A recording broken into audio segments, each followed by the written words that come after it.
Hi all, welcome to Global Cybersecurity Response Team, and there we are going live to give you a couple of inputs on what the cybersecurity is all about.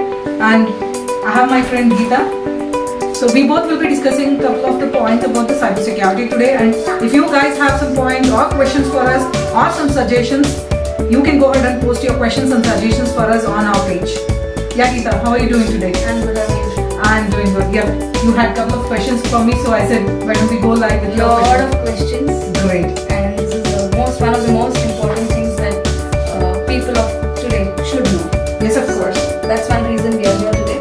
Yep. So I just initially first thing that I want to know is what is cybersecurity. Yes, of course. I think we need to start with to understand what the cybercrime is, what the cyberspace is, and what the cybersecurity is. So most of the guys who are watching live, you will be knowing what the cyberspace is, what the cybercrime is, and the security is. But still, to put on the points with cyberspace, as you know, we have lot many networks, like the computers which are connecting us, are there setting to go ahead and give us the resource, share the resource, and communicate. And for this communication, we are using the internet today. And we are having lot many devices like our computers, iPads, mobiles. We do have the routers, switches, firewalls, and more and more. And all these devices, including our websites, our applications, our data servers, are sitting under one umbrella. And this big umbrella, we call it as a cyberspace. And whatever the crime we see today, where we are using the target as a computer, or we are using that as a tool, is becoming as a cybercrime. Yeah, that's because we have everything online today. Right. May it be paying bills, may it be sharing your personal things, may it be your phone numbers, whatever it is open to the public. It's online. And don't you think it is making your life easy? It is making it easy as well as complicated. Yes, of course. Because complication is hidden, Yes. which people are not aware of, Yes. and you are going to give that awareness. Yes, of course. Because you know that sitting in one place, I'm communicating with my friend who is far away in a different nation or in another geographical area. I'm paying my bills, I'm booking my tickets, I'm ordering my food and whatnot today. But at the same time, we know that when we are sharing our data online, there are a lot many things which is happening for that data to reach from one place to other place. First thing. Second thing, whenever the data is in transit, we know that the people who are sitting to go out and commit the crime are looking for these data which is in transit. Whether it is in a transit, whether it is sitting in a server, whether it is in your laptop or in your phone, they want the data. Okay, what will they do with that data? See, there are a lot many agendas what they are having in the mind. One is when we are having the data theft. You know that these data is being sold on online. People are fetching the data for marketing purpose to go ahead and commit another crime. Because today you know that surprisingly, I don't know whether you have experienced it. Have you ever got a call saying that whether you want to take a credit card or you want to purchase some property? Every day we keep getting those calls. That's great, because you know that, and you might be surprised saying that where these people are knowing your number. I am very sure there are people who will be surprised to receive a call where the other person who's calling won't be knowing my name, isn't it? That's all because we know that we are sharing our data, let it be our phone numbers, our email address, our mailing address, and whatnot, which is on online today. And we don't know how that is being secured, where it is being stored, who is managing it, who is handling it. How much do you know about it? Who is speaking? Not much because I'm not in this field. So that's the reason I want to know more about it. Yeah, of course. Because whenever you are going ahead and sharing your data, let it be for getting your account open in a bank or to get a SIM card or whatnot. Probably if you had made some purchase in a mall, they will say that kindly fill up this form with your all information and it will be stored somewhere else. But where it is getting stored, how much it is secured, which is actually surprisingly we don't even know, or we are not even considering. We are not considering it. Yeah. So when these things are happening, these data are moving. It's in a transit. Whenever I get a data about my customers, I'll be storing in my storage device. After that, it will be moved to another place for to go ahead and access by another application or by another server or by a client by itself.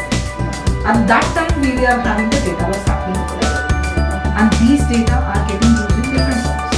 To commit a crime, yes of course.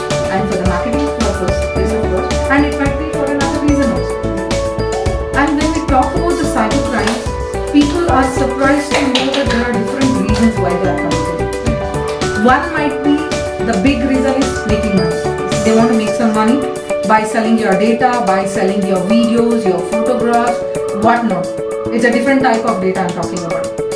At the same time, the modus operandi, technically what we call it as, might be somebody is not happy with what you are today. So he wants to pull you down individually and in a business end. That is the reason. And most of the cases, surprisingly, Geeta, whenever I see that there is a data loss or there is a data theft or a hacking has happened for an organization, I see that the opposite parties are in the market. They are using these black hat hackers to go ahead and hack the organization and pull their reputation down. Yes, I have not seen that. So these are the different forms what we are seeing today.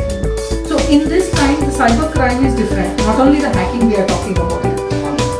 Hacking, we see the data loss, we see defacement, we see harassment, we see cyber stalking, we see cyberbullying, and you name it. Every day I see a different type of cases.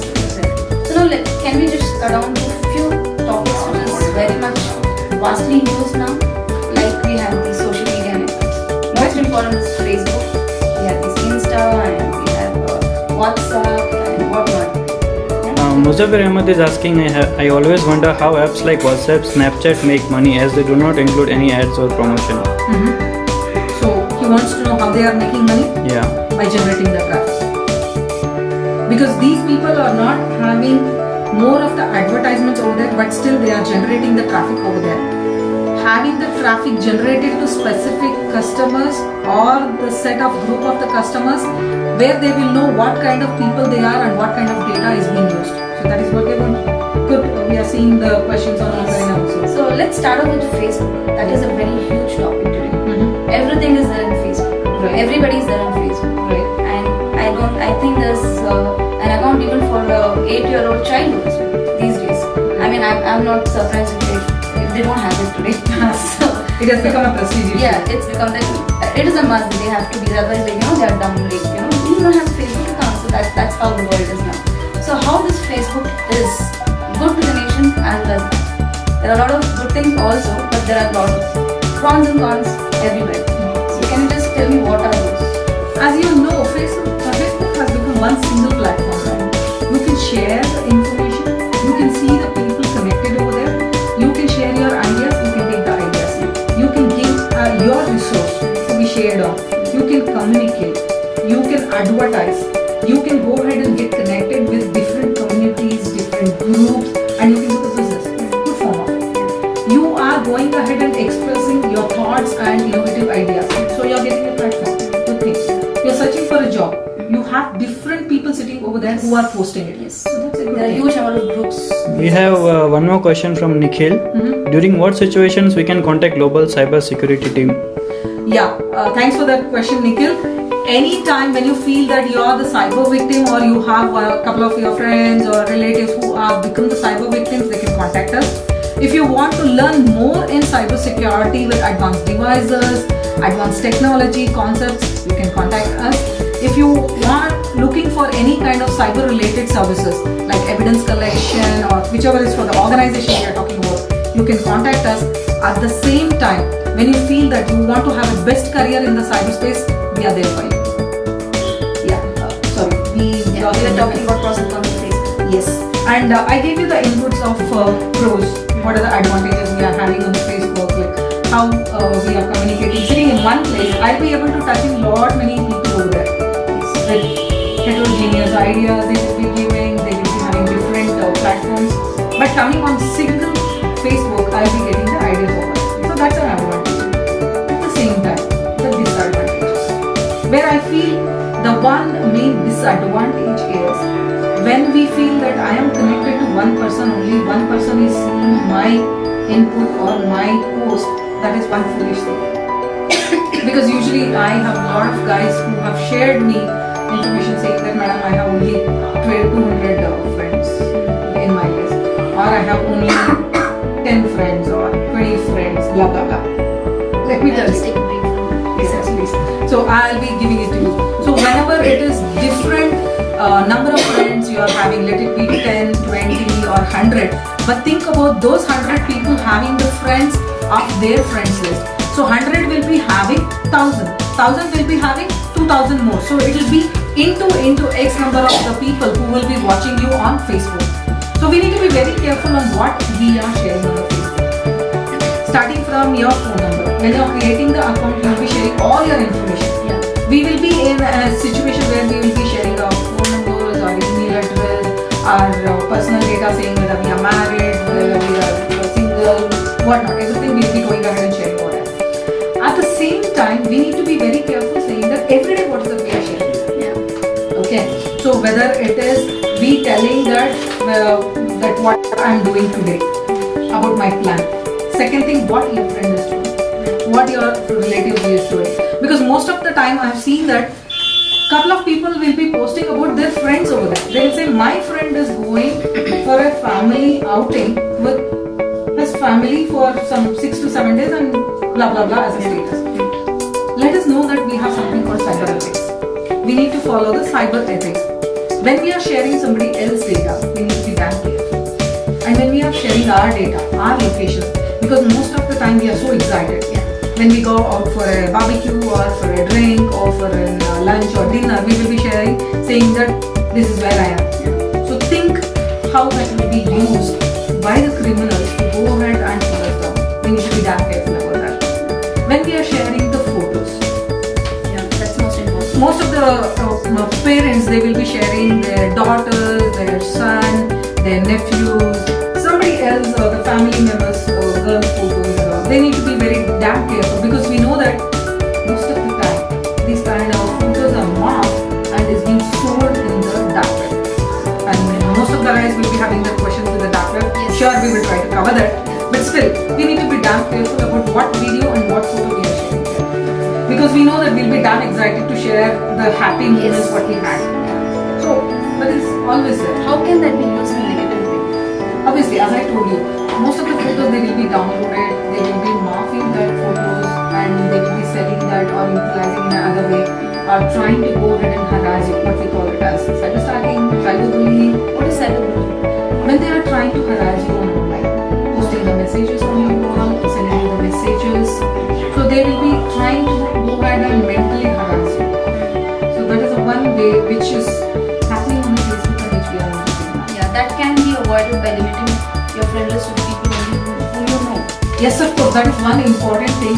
When you are going ahead and accepting the friend, do understand whether you know that friend personally, and when it is a person whom you don't know, please do understand that it might be not the same person. Because I myself, I can go ahead and open an account in your name and I can say that I am Geeta. Or I can go ahead and open an account saying that this is Aishwarya Rai's account. So how difficult it is. So we need to be very careful when they are posting the job options, saying that these are the job opportunities I am giving, you need to come and meet here or you need to go ahead and give me the information. Surprisingly friends, I have seen many Facebook accounts where they will post saying that if you want a job in this XYZ, please post your number and email address in the Facebook wall. Yes. Let me tell you, that is not a way where it will be done. So don't share your email address and phone numbers. So you need to be very There's careful. one issue that I have faced. I basically own a restaurant. So I changed the profile. CEO or founder of the restaurant, my restaurant is name. And after I changed that profile, which was visible to the public, that was done for a marketing purpose, or maybe I approach people for my restaurant business related topics. But that was, I have seen that there are more number of friend requests coming. May it be some film industry or some I'm doing this, I'm the owner of this place. So it's not necessary for any business people also to accept all the layman person people's friend requests that come to you, even though their profile says they are in the same business, they own that, they own this, we give this business, we give that business. So please do not accept that. That is, So that's one personal thing which I have experienced. yeah, that is with the experience you are talking Yeah. about. Yes, of course. We need to be damn careful when we are getting the friend request. No matter even the other profile looks damn amazing. Yes, of He course. says he's the CEO of so and so, he has 1 lakh followers, he has, she has so many good things that have done for society, blah blah blah, but still, do not accept that as something to you that person. That's one thing I have. Yeah, of course. Because whatever the data we are sharing, we need to be very careful to understand that there are eyes which are watching our data, what we are sharing on Facebook. Let it be Facebook, your Instagram, or your Twitter, wherever you are sharing the Facebook photos or the data, informations I'm talking about. We need to be very careful in the sense like think twice or thrice before you post it. Think 100 times before you come to a conclusion saying that that needs to be on the Facebook. Because I have seen so many people sharing their personal stuffs on Facebook, saying that I am depressed because I had a fight with my blah blah blah, this and that. Let me not get into too personal, but there are so many situations where I have seen that their personal stuff has been shared on Facebook, which I say that it's not required. The world is not interested to know what's happening with your personal life. So be that careful with those kind of stuffs what you are sharing, because the other person who is seeing that might utilize that as an advantage. I want to know one more thing. Is there anybody who's monitoring your online activities throughout the day, 24 by 7, 365 days? So you mean to say not only the Facebook but rest of the activities? Overall, not only for Facebook, maybe WhatsApp, maybe Facebook, maybe your accounts, maybe your bank details, whatever you are there, I mean, wherever you are available online, is there somebody who's monitoring you always? Yes, of course. Coming from a cybersecurity response team where we assist the government also. Yes, we do have the team who are monitoring their traffic to understand what kind of traffic is going out of our state and the country and what traffic is entering inside. So if something is messed up or if something is very dangerous, of course they will be following that traffic and make understand that who is generating the traffic. Probably you might have come across the cases where they will say that some post which was very negatively gone ahead and talking about our Prime Minister was arrested yesterday. So those are all the things which will surely come up. So yes, we do have the team who are monitoring these steps. Every day it is happening. Day to day the activity is happening here. Apart from this, yes, we do have the separate private teams which are taking care of to understand whether we need our traffic, that is our sensitive data, to be monitored or not. As you said, couple of them they will say like it is my personal information which is going. So why you want to monitor this? Let me tell you, whenever the traffic is being monitored, we don't have any interest about your personal life. We are only considered about what is that which is going to harm the nation or the public. So no need to worry when it is being monitored. Nobody is interested with your personal or a private information or a sensitive information. I'm talking from the government view, not the hackers view. Because we do have the hackers team or the black hat hackers or the criminals who sit and monitor you. And their interest is different. So obviously they are interested with your personal information. So this is with the Facebook and There's one more interesting thing which I feel is maybe interrelated. So is there any connection between the bank, you're doing a bank transaction, okay? And then on the other side you have a Facebook or Insta or any other social media pages, you're logged into that also. Is there any way these two can be interlinked and the information? See, you don't share your bank details on Facebook. right. You just have your number, you have your email ID. But whereas in your bank details, you have everything, maybe your Aadhaar number, your PAN number, each and every detail is there. Right. So is there anything that can be linked in between the two? Yes, of course. Always, whenever we are suggesting our members or the team, we say that when you have your banking transaction happening or you're doing your banking transaction on your laptop or in your phone, don't have any other applications or the stuff open. Say your Facebook, your Twitter, whatever the other stuff. Don't have it open because we don't know what kind of traffic is hitting and what is there sitting as a backend over there. If you are not aware of all these things, surely they can go ahead and take a session through this to your banking session. So that is one thing. This is something very important because most of us, including me, I'm doing an online transaction on Facebook is always logged in. And second thing, how much do you know that when you are using your banking transaction, are you using the secured browser? Not much I know that. Always we suggest that you use a secured browser. If you don't know how to use it, you can just Google saying that use a secured browser. You will get an option to use a secured browser. That's one thing. Second thing is whenever you are doing the online banking transaction, don't follow some link. Just be sure that that is the bank link what you are seeing and click on that. That's very important. And the most important thing is don't use the free Wi-Fi available to do the banking transaction. Because whenever it is a free Wi-Fi, we don't know how is that being controlled and who is monitoring that or who is having the access. So which is very dangerous for you. So apart from this, I think you are more interested with your WhatsApp. Murali Janardhan is asking, all online activity comes under cybercrime or what? Please suggest. Yes, of course. Whatever the online activities you are doing, it comes under cyberspace. And when there is a crime committed over there, that becomes a cybercrime. And what's his name? Muralidhar, right? Yeah, Murali Janardhan. Murali Janardhan. If you have more questions, yeah, surely you can post over there. So we were talking about. So next, let's come to WhatsApp. So people have mentality that okay, I have to just password to my phone, my device. Okay, so I have individual passwords for individual apps also. So my phone is safe, I'm safe. So is that correct? To some extent, yes, you are secured, but to the maximum extent, I say that whenever the phone is online, everything is unsecure. Anything on internet, we can never say that that is 100% secure. Anything which goes online is not at all secure.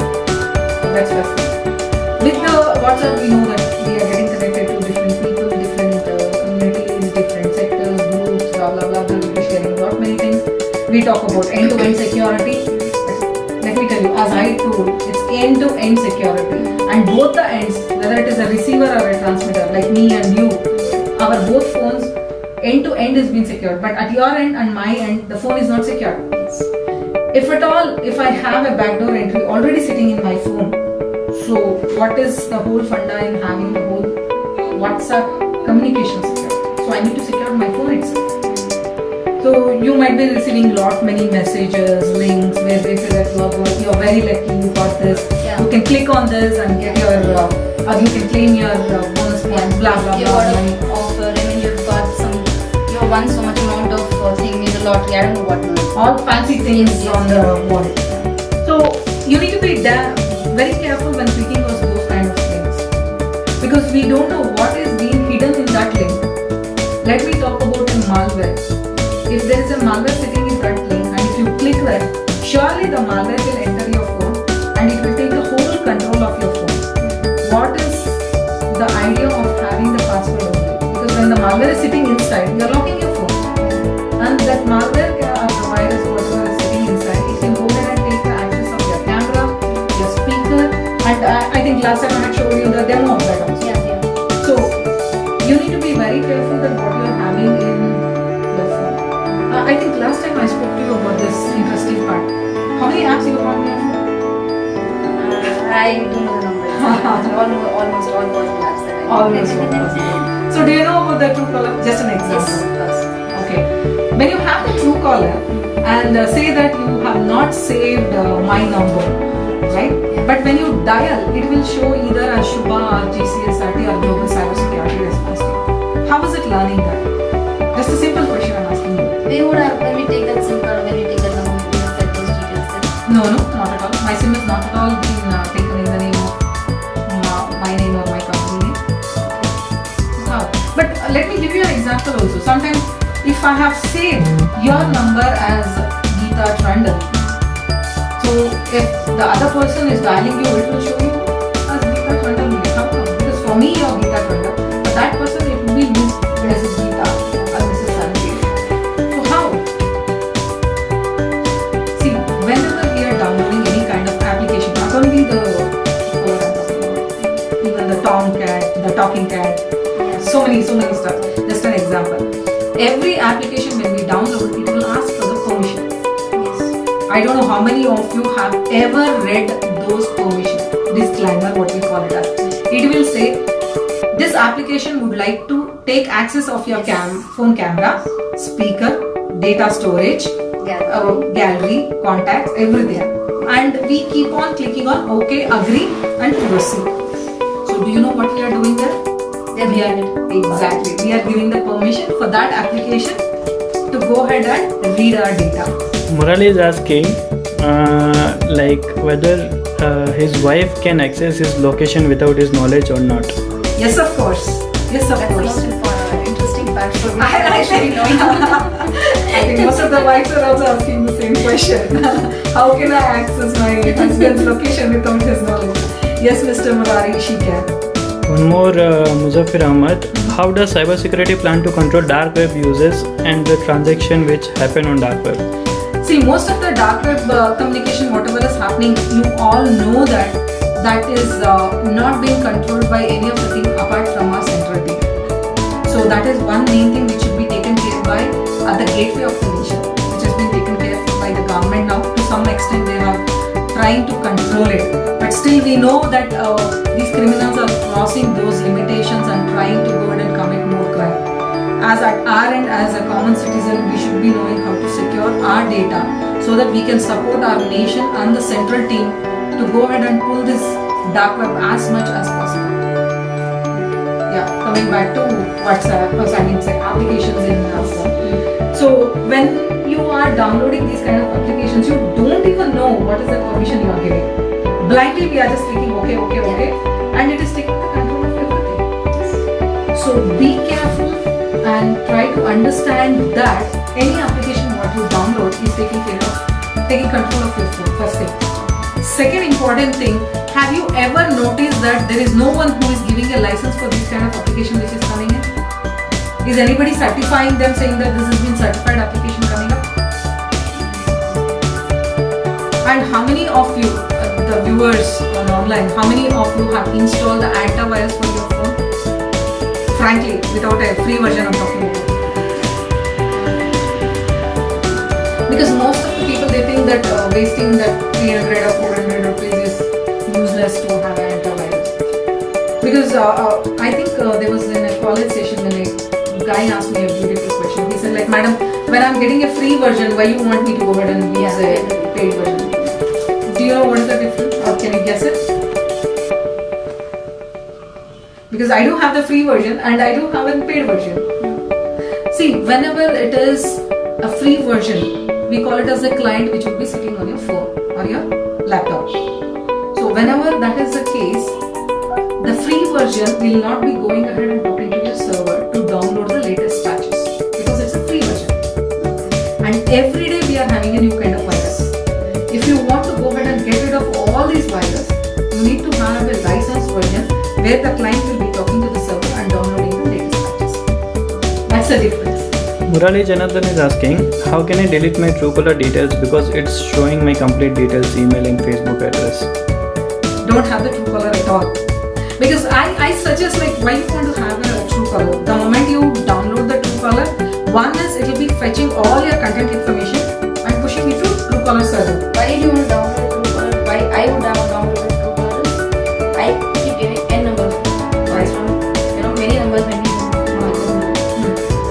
so I want to, we get a lot of spam calls also from the bank. You want this loan, you want that loan, you want this one. So you want to know So yeah, we want to know if that's spam and just put that into a rejected list or something like that. That's one purpose I would want to have a Truecaller. Yes, of course. But in that case, then you need to accept that the truth, saying that not only the Truecaller, any app I'm talking about, it will be taking a lot of your information and pushing it to their server. But how do we, are there any ways we can avoid that? One, Having the app as well as not securing it. Yeah. To some extent, what we can do is go to the prime version of Truecaller. To some extent, we can control it.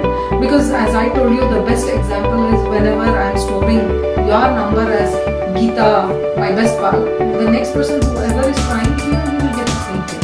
The reason behind that is the data, whatever I have figured, is sitting in the server and that guy is seeing the same content. So that means my content is already pushed into the server. So I need to be careful. First thing.